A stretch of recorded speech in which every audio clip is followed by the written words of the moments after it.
गुलामी की हो, जिसने कभी गुलामी की हो। हम सौभाग्यशाली हैं कि हमने स्वतंत्र भारत में जन्म लिया है। यूं तो आजादी की लौ 1857 में ही जल चुकी थी, जो वर्तमान बनकर 1947 में हमारे देश को आजाद कराई।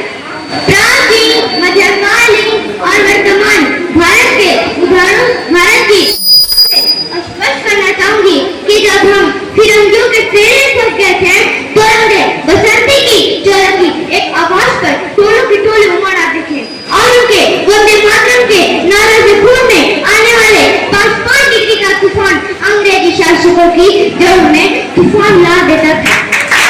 लोग मिट जाते थे, फांसी चढ़ जाती थी, तो वो भी देशभक्ति साबित कर रहे होते थे, क्योंकि ये उस दौर की कसौटी थी। और उसके बाद 62, 63 और 71 के युद्धों में अपना सुहावा देने वाली औरत जब घर की ये हालत हो जाती थी कि प्यार की भरपूर गया, मांग का सिंदूर गया, नन्हे नौनिहालों की लंगोट न चली गई, छोटे छोटे बेटों की चली गई, बाप की कमाई गई, भाई की पढ़ाई गई, बाप की कमाई गई, भाई की पढ़ाई गई। ऐसा एक हुआ, पता ही नहीं चला, पूरे जिस्म की कई बोटियां ही चली गई।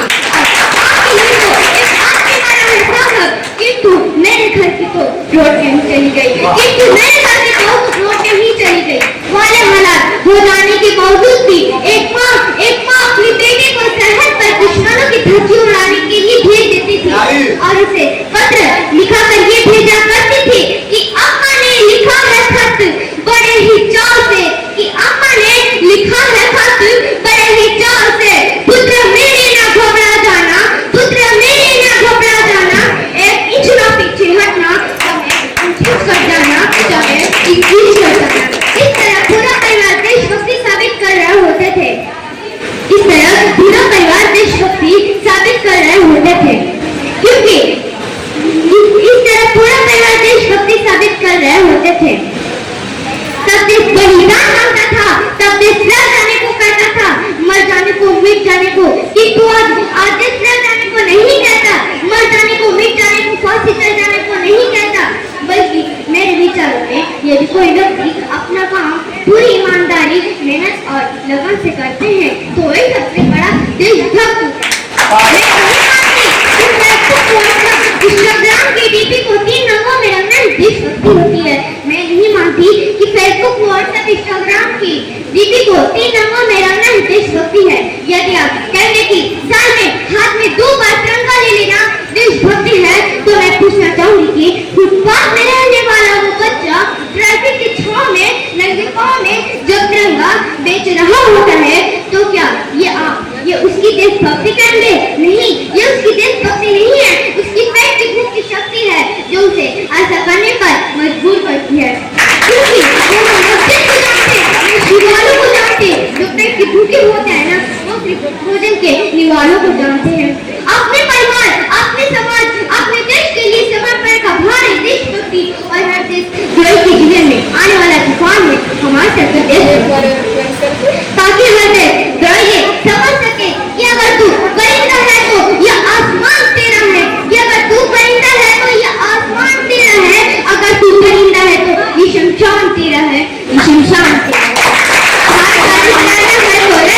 जमीन पर ये कब्र भी तेरी है और ये कब्रिस्तान भी तेरा है। भाईचारे रहना है तो ये जमीन पर कब्र भी तेरी है और ये कब्रिस्तान भी तेरा है। देशभक्ति कब आउट होती है? जब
ईसाई पैदा होते हैं, लेकिन बदकिस्मती है अब इंसान पैदा नहीं होते। मेरे विचारों में न हिंदू की जरूरत है न मुसलमान की जरूरत है, मेरे विचारों में न हिंदू की जरूरत है न मुसलमान की जरूरत है, केवल अच्छे इंसान की रचना के लिए केवल अच्छे इंसान की जरूरत है। जरा सोच कर देखिए ये पेड़ पौधे, जरा सोच कर देखिए ये पेड़ पौधे और ये जो प्राणी परेशान हो जाए अगर परिंदे भी हिंदू और मुसलमान हो जाए, अगर परिंदे भी हिंदू और मुसलमान हो जाए। बड़ी बड़ी बातें नहीं, छोटी छोटी कोशिशें करनी होगी, क्योंकि ठोकर हमें पहाड़ों से नहीं पत्थरों से लगा करती है, क्योंकि ठोकर हमें पहाड़ों से नहीं पत्थरों से लगा करती है।